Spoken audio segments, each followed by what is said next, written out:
사랑하는 CTS 시청자 여러분, 안녕하십니까?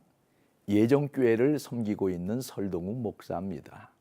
오늘은 누가복음 9장 28절로 36절의 말씀을 근거로 해서 영적 아우라가 비치는 사람이라는 주제로 말씀을 드리면서 은혜 받고자 합니다. 우리가 사람을 만나다 보면 때로는 아우라가 비치는 사람이 있습니다. 후광이 그 사람을 둘러싸고 있는 것입니다. 아우라라는 말은 인체로부터 발산되는 영혼적인 에너지로 흉내낼 수 없는 고고한 분위기를 말합니다. 그런 사람은 왠지 모르게 끌리게 되고 매력이 넘치게 됩니다. 마찬가지로 영적으로도 아우라가 있습니다. 아우라는 특별한 사람에게 생기는 것입니다. 가이사라 빌립보에서의 일입니다. 예수님은 베드로로부터 하나님의 그리스도라는 신앙 고백을 들었습니다. 베드로의 신앙 고백이 있은 지 8일 후에 예수님은 베드로와 요한과 야고보를 데리시고 기도하시러 산에 가셨습니다. 그곳에서 예수님이 기도를 하는데 용모가 변화되고 그 옷이 휘어져 광채가 났습니다. 영적 아우라가 예수님을 둘러싼 것입니다. 그런 놀라운 광경을 보고 베드로가 말합니다. 주님, 우리가 여기 있는 것이 좋겠습니다.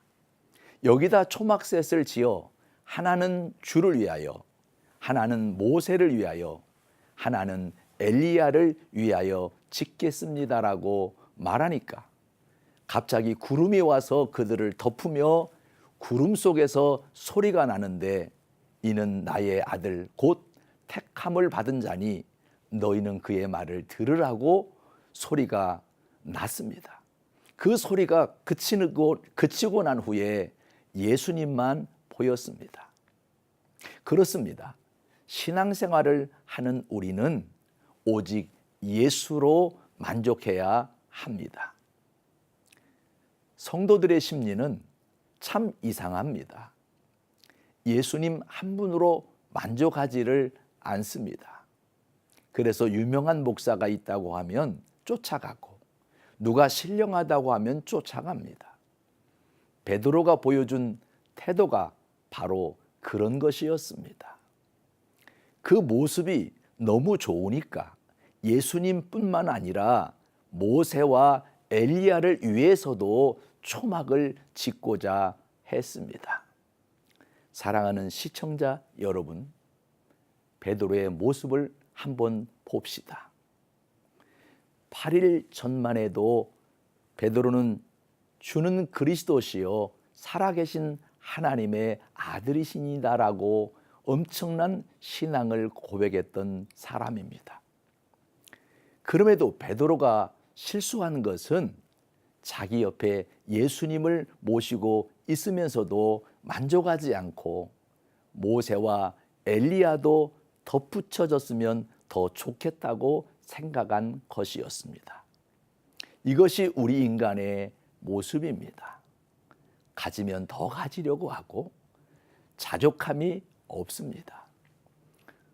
하나님께서 바로 그 잘못을 지적해 주시면서 너희들은 이제 다른 그 어떤 선지자도 필요치 않다.